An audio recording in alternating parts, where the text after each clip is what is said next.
Well, good morning. Happy Monday. It is Monday, the 9th of March. And we were gone for a while, but thank you for joining me this morning. I appreciate it. The week, well, let me just go back. The last time we met for the Bible study was when we, before Jennifer and I went on our vacation, our excursion to Alpine, Texas. We came back. We did the Red Letter Challenge on Thursday. And then on Friday, excuse me, I'm still a little sick. I'm coughing a little bit. And I apologize for that. And then Saturday, we were fortunate to see the Empire High School play Into the Woods. It's a musical, Sondheim musical. And I had not seen, we saw that live. Cienega High School did that about 20 years ago, and that was kind of cool. And I don't think I've seen it live since then, but they did a great job. They must have had, I don't know, 75 people on stage. It was for this musical. It was really quite amazing. And I think that the two princes always steal the show because it's one of the highlights of the musical is when they both are losing their princesses. And then in part two, it gets bizarre, but part one is fun. Speaking of part two, I mean, just as an aside, one of the greatest musicals out there is Fiddler on the Roof, but act two of that musical after the intermission, it gets really dark. And it's, the first part is fun, and then the second part is kind of dark. And you realize that a whole people group was shut down. And the guy who played that, Topol, apparently died last week. He played Tevye in Fiddler on the Roof on the screen version. And then Sunday, we had worship in the morning, and then Jennifer and I had to go to, Jennifer and I and her parents, we went to Phoenix, back to my old church in Phoenix. One of the members of that church passed away, and his name is Bill Hodson, and he was a Lutheran school teacher. And grew up, I think, like in New York, went to school in the Bronx, then he went to Seward. And his first assignment out of college was to go to this church, and he served that church for like 50 years. And so there were a lot of people that turned off he died really young, in his mid-70s, which is quite young. And very, very active member in that congregation, extremely active member. And so we went to the funeral yesterday, the celebration of life, and it was like old home week. People that I hadn't seen, and well, for one, my neighbors across the street, the son who was the same age as my, is 2 years younger than my brother, so that would have put him about my sister's age. And I hadn't seen him since he moved away to college. That was, or moved away to college. That would have been in 1978, maybe, is when he went away to college. So we're talking about almost 50 years ago. I haven't seen him since then. I mean, just quite phenomenal, absolutely phenomenal. And other people too. I mean, it was, it's unfortunate that you don't get to see people except at funerals. But one of the things that happens at funerals, sometimes you'll see people that you haven't seen in a very, very long time, a very, very long time. And it was enjoyable to be a part of that, and to celebrate a man who was just absolutely incredible, a huge servant of God.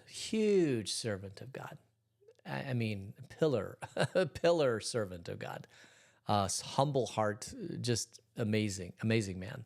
And I was blessed to have him as a teacher. So anyway, and then, so we got, I mean, it's a long journey to go to Phoenix and then go through a funeral and then the reception afterwards and then get back. So it was a very, very long day for everybody. We were wiped out and exhausted last night. But it was good. It was very, very good. And now this week is VBS, Vacation Bible School. We do it in the spring break instead of the summer. Most people have a vacation Bible school in the summer because the Vail School District takes 3 weeks off for the spring break, and so it's a much nicer time. The heat isn't as bad. And most people, because of the way the Vail School District is, people are gone for the summer. And so it's hard to run a VBS. And some of them are gone for spring break also. But it's also a nice time. A lot of parents stay in town, and so it's a good time to do the Vacation Bible School. And so that's why we do it this time. So this will be a busy week also. For a number of reasons, and so we praise God to serve Him, and it'll be a great week. Anything else? Birthdays. We have no birthdays today, and I'm hoping that that this cough, it doesn't happen all the time, but every once in a while I just start into this coughing fit, and I'm praying that it doesn't happen during the Bible study. I prayed it didn't happen during the sermon yesterday, and it didn't. I don't think. So that's good. All right, so let's get into our study. We are in Deuteronomy chapter 14. Hold on a second. We are in Deuteronomy chapter 14, and we're picking up the restatement of God's law. And this is these are laws that we've seen before, but Moses is restating them to the people so they remember it. And so let's go to Deuteronomy chapter 14, verse 1. Can you hear me? Can you hear me now? Oh, hold on just a second. I can't find my mouse. There it is. Okay. Right there. Okay. You are the children of the Lord your God. Do not cut yourselves or shave the front of your heads for the dead, for you are a people holy to the Lord your God. Out of all the peoples on the face of the earth, the Lord has chosen you to be His treasured possession. And this is now the question you could ask yourself is it wrong to cut yourself? Is it wrong to shave the front of your head? And the prohibition here is do not cut yourself or shave the front of your heads for the dead. Because if you'll remember, and I think there are even some cultures that might still do this today. If you go to some of these African cultures and they put all sorts of marks on their body, and it's part of their culture and their custom, and there's really nothing wrong. Well, there could theoretically be nothing. The prohibition against doing these things is why are you doing them? And the culture that was existing, the pagan culture that was around Moses at the time, was that they were cutting themselves and shaving the front of their heads for the dead, as if they could control God, that by doing these things, they would somehow affect the afterlife. And God says, do not do this. You are my chosen profession. You are my chosen possession. You are my people. And I tell you, and you don't tell me. And this is everybody wants to be able to control God, and nobody can. He does what He does, and He does it when He's going to do it, or if He's going to do it, because He is God. He's sovereign. We do not have some sort of magical fairy dust that we sprinkle on something and say, God, do something, and He does it. It just doesn't work that way. God is a sovereign God. He's in charge of the heavens and the earth, and we can plead with Him, but He always, for us, gives us good gifts. So if we ask for something that is not good for us, He's certainly not going to do it. And we certainly don't control God. He does what He's going to do and when He's going to do it.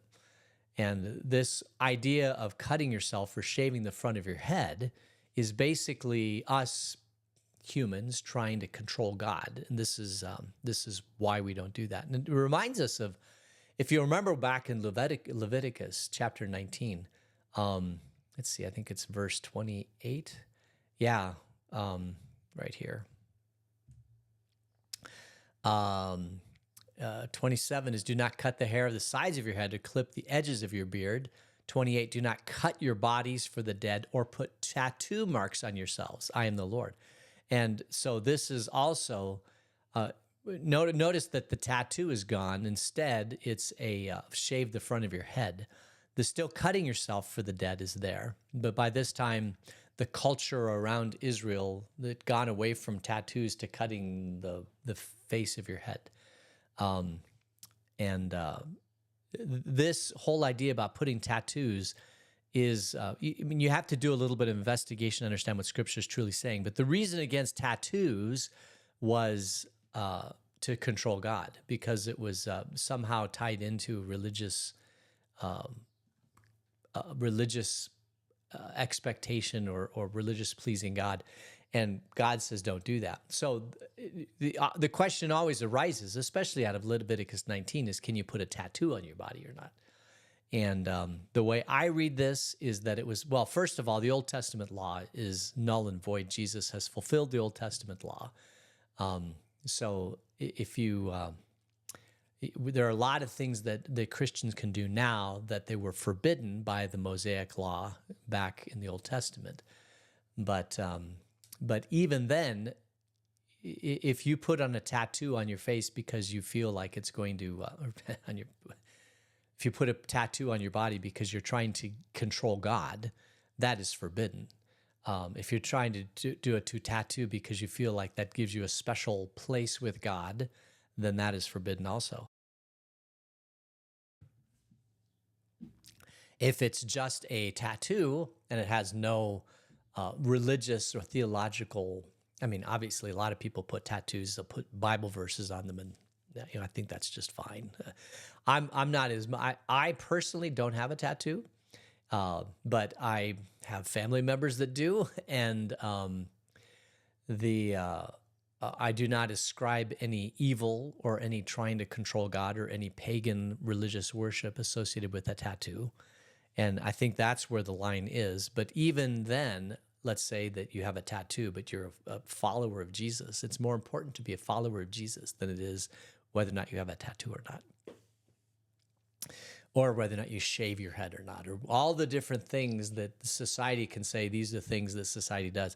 If it's to worship a pagan god, then don't do it.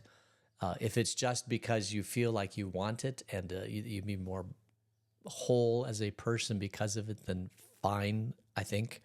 I don't have any tattoos. I have no desire for a tattoo, but the amazing thing is that the millennial generation and beyond, man, they really, really, really resonate with tattoos. I have no idea why that is. I do not resonate with tattoos. And I'm not saying that they're wrong or good or bad or anything. I'm just saying I don't have that desire to have a tattoo, but it must be really, really strong in the millennials because like they all have it. It's like pretty amazing, actually, when you think about it.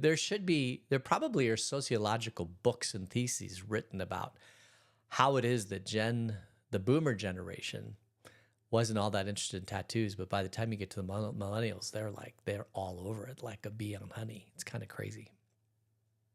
All right. Yeah. So basically, just don't do things to, well, I would say, don't do things because society says this is cool. I mean, do it because it's something that you want to do. But definitely don't do things to try to follow a pagan god. Don't do that. And that prohibition is there in the Old Testament and the New Testament. In the New Testament is love God, love your neighbor. So love God is don't put anything else ahead of God besides God himself. So that's what we do. All right, verse 3. Do not eat any detestable thing. These are the animals you may eat: the ox, the sheep, the goat, the deer, the gazelle, the roe deer, the wild goat, the ibex, the antelope, and the mountain sheep. You may eat any animal that has divided hoof and chews the cud. However, of those that chew the cud or that have a divided hoof, you may not eat the camel, the rabbit, or the hyrax. Although they chew the cud, they do not have a divided hoof. They are ceremonially unclean for you. The pig is also unclean. Although it has divided hoof, it does not chew the cud. You are not to eat the meat or touch the carcasses. So, and these are all things that we've seen before in Leviticus. This is just a restatement of the Mosaic law. I'm not going to spend a whole lot of time in going over these things, except that in the New Testament, Peter was given a vision by God that after the resurrection of Jesus, that he is now allowed to eat these things. And the purpose of that was God saying, listen, you do not have to, you do whatever it is that you do in order to follow my command, which is love your neighbor and love the Lord your God. And so he said, no animal that God made is unclean. The Mosaic law, the Old Testament law, is been fulfilled in Jesus, so we can at this time eat these things. I have had some of the, I've had not obviously, but I have had deer meat. I don't know if I've had gazelle. I've had goat, sure, and antelope. I don't think I've had mountain sheep, but the preferred food for the Middle Eastern culture is the goat. We eat the cow, but if you were to go to, let's say, Palestine, you probably wouldn't find a lot of cow meat, but you would find a lot of goat meat. Goat is a very, very, very popular dish, and it's the taste that they like. They don't really like cow taste, but they love the goat taste, which just shows you that taste is very, very much a learned thing. And a friend of my dad's decided to do a goat farm here in Arizona a number of years ago, because there are a lot of people from the Middle East that come here and they don't like cows, they're looking for goat. And so he started a goat farm. And another popular farm animal is the rabbit. Obviously, chicken is a good, people love to eat chicken. And people eat a lot of chicken here in the United States. And so that's a fun meal. But one of the ones that is easier to raise, chickens can be difficult to raise, but an easier animal to raise is the rabbit. And the rabbit does a couple things. One is it's prolific. I've never raised rabbits. I mean, we've had pet rabbits, and we've never eaten our pet rabbits. But for those people that grow rabbits, apparently they're a very stable food source. They also come with the pelt. You can sell the pelts, you can sell the meat, and apparently it's tasty meat. I don't know. I'm sure I've eaten rabbit, but I don't remember what it tastes like. Anyway, rabbit is for if the world goes south very, very quickly and you find yourself needing to grow food, chickens are obviously a good one, but rabbits would be a good one also. And here in Arizona, they're everywhere. I mean, we had rabbits all over the weekend. They just come into our yard. We don't have a fence around our yard, so they come in from the desert. Everything comes in from the desert. Rats, rabbits, snakes, you get it. It all comes. All right, verse 9. Of all the creatures living in the water, you may eat any that has fins and scales, but anything that does not have fins and scales you may not eat. For you it is unclean. Again, this would be crabs and lobsters and all those sort of things. But you are allowed to eat those things because, again, Jesus fulfilled the Old Testament law. You may eat any clean bird, but these you may not eat: the eagle, the vulture, the black vulture, the red kite, the black kite, any kind of falcon, any kind of raven, the horned owl, the screech owl, the gull of any kind, a hawk, the little owl, the great owl, the white owl, the desert owl, the osprey, the cormorant, the stork, any kind of heron, the hoopoe, and the bat. Yeah, most of these animals, the interesting thing is that probably we eat chickens and we eat turkeys, but they're ground walking animals. Of the flying animals, the one that we don't really eat here in the United States, but it's considered a luxury pretty much throughout the rest of the world, is the pigeon. And we call it squab or whatever. And it's because this is why I think we don't eat pigeon, is because when people gather together and they have parks and food gets thrown on the ground, you end up with the pigeons going and cleaning up all the food, right? You know, the popcorn and all that sort of thing. And because of that, we think it's like a vulture. I mean, who would ever eat a vulture? I mean, if you've ever seen what a vulture eats, you're like, ain't gonna go there. Sorry. But you know, chickens can eat some pretty nasty food too. I don't know if you've ever seen a chicken take on a lizard or something like that, but I mean, chickens are pretty. They're a mini vulture in many ways. But we're fine eating chicken. But I think that's why we don't eat pigeons. But if the world were to fall apart and I were need a food source, it would definitely be pigeons and rabbits. I've never eaten a pigeon, but I understand that they're just very, very tasty. I've had dove, I've had quail, and dove is not a tasty food. Quail is an extremely tasty food. I'm imagining that the pigeon is a tasty food, although I don't remember eating it. But bats and horned owls, I mean, it's just a lot of these birds, I'm okay not eating them. Yeah, I mean, especially the vulture or the black vulture. I would never eat a vulture. I've seen what they eat. I've seen how they harvest a carcass. Also, you're not supposed to touch a carcass too. Let's go here, verse 19. All flying insects and unclean to you, do not eat them, but any winged creature that is clean you may eat. So don't eat flies. Whoa. But it's okay to eat cicadas. It's okay to eat locusts and honey and crickets and all those things.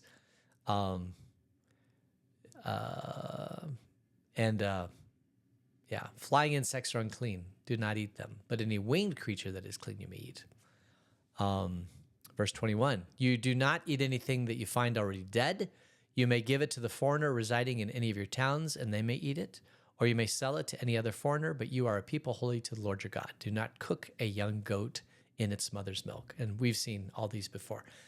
There is right on, as I speak, on Colossal Cave Road and Cienega Creek Drive, right there at the intersection, a javelina got hit Saturday night or Sunday morning.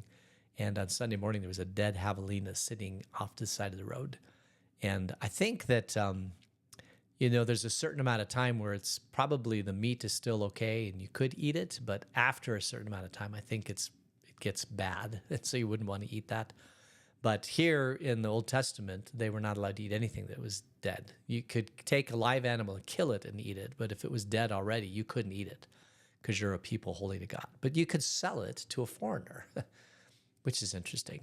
So, all right, verse 22. Be sure to set aside 1/10 of all of your fields produce each year. Eat the tithe of your grain, new wine and olive oil, and the firstborn of your herds and flocks in the presence of the Lord your God at the place he will choose as a dwelling for his name, so that you may learn to revere the Lord your God always. And we see that place historically has been their tabernacle that they've been carrying around with them. And they bring all these foods and they eat it in front of the priest, and they give some to the priest. This is part of the worship of God. But it says, as they go into the promised land, there will be particular places where they're supposed to do this in the presence of God. And that will be a place that will be revealed to them when they get there. But interesting is what happens if that place is too far away. And, taking a goat or a sheep a long distance can be treacherous and difficult. You'd start out with 2 or 3 and hope that one make it. But this is interesting. Verse 24, but if that place is too distant and you have been blessed by the Lord your God and cannot carry your tithe because the place where the Lord will choose to put his name is so far away, then exchange your tithe for silver and take the silver with you and go to the place the Lord your God will choose. Use the silver to buy whatever you like, cattle, sheep, wine, or other fermented drink, and anything you wish. Then you and your household shall eat there in the presence of the Lord your God and rejoice. And do not neglect the Levites living in your towns, for they have no allotment or inheritance of their own. So two things here is one is that if you decide to take this far away, like say Jerusalem, don't forget the Levites that live in your town. Make sure that they're cared for. But you can take this and go to the temple in Jerusalem. And Solomon builds the temple, and so this is where it ends up being, is in Jerusalem. Couple things here. First of all, is that this is kind of the first instance that we've seen, which is what is the purpose of money? And the purpose of money is exactly this. In an economy, and this is what Adam Smith taught, right? In an economy, you produce goods and services, and the only value of those goods and services, if you can, like, let's say you produce shoes and you need bread. So you go to the person that makes the shoes and you say, I need shoes, I have bread, let's make a swap, and that works. But it only works when you can find somebody that wants to trade with you with what goods you're producing. And so over time, what a society does is it creates a monetary system. And the whole purpose of a monetary system is so that you can produce goods and labor, and then that can be traded for a system of currency, then that can be traded for something else. And when this works in a society, money is a way that you can trade goods and services, that you don't have to figure out what it is that you need to make and what people need, that you can produce a bunch of what you need and get money for it, and then you can use that as a value to trade with everybody else. That's monetary theory, basically. And our whole Western culture, most cultures are based upon monetary theory. And so you're allowed to go and take your cattle or whatever and trade it for money, and then bring your money to the temple. And then when you're at the temple, you can buy food. Now, just really quickly, really quickly, this is likely what the shepherds were doing in the hills outside of Bethlehem, is that they were likely shepherding sheep that would be sold in the temple. And then when Jesus came into the temple, this is what was going on. And it is allowed in the Old Testament, as you can see, but it had become a business. And Jesus is like, this isn't a business. The whole purpose of this is so that they can worship God. The purpose of the temple isn't to make a lot of people rich. The purpose of the temple is to worship the one true God. And that's what upsets Jesus. Let me look real quick. Yeah, let me just do verse 28. At the end of every 3 years, bring all the tithes of that year's produce and store it in your towns, so that the Levites who have no allotment or inheritance of their own, and the foreigners and the fatherless and the widows who live in your towns may come and eat and be satisfied, and so that the Lord your God may bless you in all the work of your hands. And so God allows this, commands it, for the Levites, because they don't have an inheritance. All right. I think we'll leave it there. Went a bit long today. Sorry about that. Let's close in prayer. Gracious God, thanks for this weekend and thanks for this week. Bless the VBS. Bless all the things that we do. Until we meet again, keep us in your grace. In Jesus' name, amen. All right. And thank you for all of you joining online. I appreciate it. Hope you're all feeling well. If you got this cough thing, I'm so sorry. It's not fun. And I hope you have a great week. I hope you have a great day. It's going to be a long day for some of us. I'll go over here. Yeah. All right. Well, we'll see you later. Take care. Bye.